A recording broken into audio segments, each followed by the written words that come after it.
Assalamualaikum warahmatullahi wabarakatuh. Salam sejahtera untuk kita semua. Teman-teman yang saya cintai, sesi kali ini saya akan memberi pengantar tentang perjuangan mengendalikan ego. Bicara ego ini penting, kenapa? Karena ego yang dalam bahasa Arab disebut nafas, dalam bahasa kita disebut aku, ini menjadi sesuatu yang luar biasa menarik. Karena ego itu disebut musuh atau lawan bukan, disebut teman juga bukan, disebut atasan apalagi, kadang-kadang menjadi bawahan juga bukan. Tapi kita pastikan dulu di sini bahwa ego adalah budak yang baik, tapi dia pemimpin yang buruk. Kenapa? Kalau seseorang hidupnya dikendalikan, dipimpin oleh ego, maka yang muncul adalah narsisme, yang muncul adalah egoisme atau selfishness. Kenapa? Karena ego selalu memunculkan diri aku yang lebih baik, diri aku yang memiliki kekuasaan, dan seterusnya dan seterusnya. Di dalam kitab suci Al-Quran, ego ini dimetaforkan dengan Fir'aun. Kita tahu Fir'aun begitu menindas, begitu berkuasa, sehingga tidak boleh ada orang lain termasuk Nabi Musa dalam hal ini menyaingi dalam kehidupan kekuasaan Fir'aun. Teman-teman yang saya cintai, kisah Fir'aun itu sebetulnya dia menjadi potensi buat kita. Untungnya adalah Tuhan kemudian juga menciptakan potensi Musa dalam diri kita. Jadi kalau kita gambarkan, Fir'aun ada di sebelah kiri kita, Musa ada di sebelah kanan kita. Fir'aun itu lambang dari ego, Musa adalah lambang dari kesadaran kebertuhanan. Kita tahu dalam sejarah pertempuran Musa dan Fir'aun begitu luar biasa. Para sufi biasanya terbagi menjadi dua kelompok. Kelompok pertama bersifat ekstrim, dia membunuh dan menghilangkan ego. Tapi kelompok kedua mengendalikan ego. Dalam hal ini saya mengambil satu pelajaran baik dari yang memiliki pengendalian terhadap ego, bukan yang membunuh atau menghilangkan ego. Karena ego dalam beberapa hal juga dibutuhkan oleh setiap orang. Bagaimana mungkin misalnya kalau kita menghabisi ego kita, tidak memberi makan, tidak memberi hidup, nanti orang yang seperti itu jangankan dia melayani orang lain, melayani diri sendiri saja, dia tidak mampu. Karena ego itu tetap ada, seperti virus dia tidak hilang, tidak mati, tetapi yang harus kita perjuangkan adalah kita menyehatkan badan kita, menguatkan badan kita. Demikian juga ego.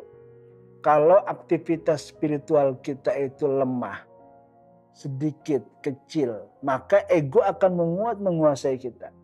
Karena itu cara mengendalikan ego adalah meningkatkan aktivitas spiritual kita. Sehingga ego menjadi bagian yang kecil saja dalam kehidupan seseorang. Nah, perjuangan yang sesungguhnya setiap orang sebetulnya adalah bagaimana mengendalikan ego ini. Karena ego ini lebih banyak dia hadir menjadi teman baik buat seseorang. Ketika seseorang berkeinginan bangun malam, berzikir dan tahajud, ego akan ngajak berdialog. Kalau kamu begadang, besok kan kamu mengajar, besok kan kamu bekerja, nanti kamu ngantuk sehingga badanmu lemah. Benar nasihat ego itu. Gitu. Karena itu banyak orang kemudian tidak jadi menunaikan niatnya untuk melakukan berbagai macam aktivitas spiritual. Hal-hal lain selalu begitu. Jadi ego sering tampil menjadi penasehat sehingga orang-orang lebih banyak terkadang mendengar nasihat-nasihat ego itu. Kenapa ego melakukan ini semua? Karena ego tidak ingin melihat seseorang berubah. Teman-teman yang saya cintai, jadi kalau kita introspeksi ke dalam kehidupan kita, sudah berapa kalikah misalnya kita menjalani puasa? Sudah berapa kalikah kita menjalani sholat, zikir, dan aktivitas-aktivitas baik lainnya. Tapi dari banyaknya aktivitas spiritual itu, apakah semua itu membuat kita berubah menjadi lebih baik, meningkat dan sebagainya. Demikian juga kita misalnya, udah berapa liter kita meminum air zam-zam. Sudah berapa kali kita melakukan umroh dan haji, tawaf di sekitar Ka'bah. Setelah itu kita lakukan, pertanyaannya adakah perubahan pada diri kita? Sebagian besar orang tidak ada perubahan dari apa yang telah mereka lakukan itu. Karena itu, ini yang perlu kita perhatikan. Para sufi bilang, semua aktivitas spiritual yang tidak membawa efek kepada perubahan seseorang itu, karena kalau diibaratkan ember, embernya bocor. Sehingga kebaikan-kebaikan yang kita lakukan, nilai-nilai spiritual yang kita miliki, dia tidak pernah berpengaruh pada kehidupan kita. Karena langsung habis tumpah ke bawah. Supaya kemudian itu semua berpengaruh pada kehidupan seseorang, maka apa yang kita lakukan sebagai aktivitas spiritual tadi itu harus memberikan efek untuk terus mencintai Allah, bertakarrub atau mendekatkan diri kepada Allah, yang efek sosialnya kepada sesama manusia dalam bentuk pelayanan.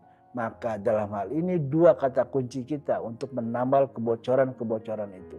Semua aktivitas spiritual kita, semua ziarah-ziarah spiritual kita harus menguatkan cinta kita kepada Allah dan harus menguatkan pelayanan kita kepada sesama.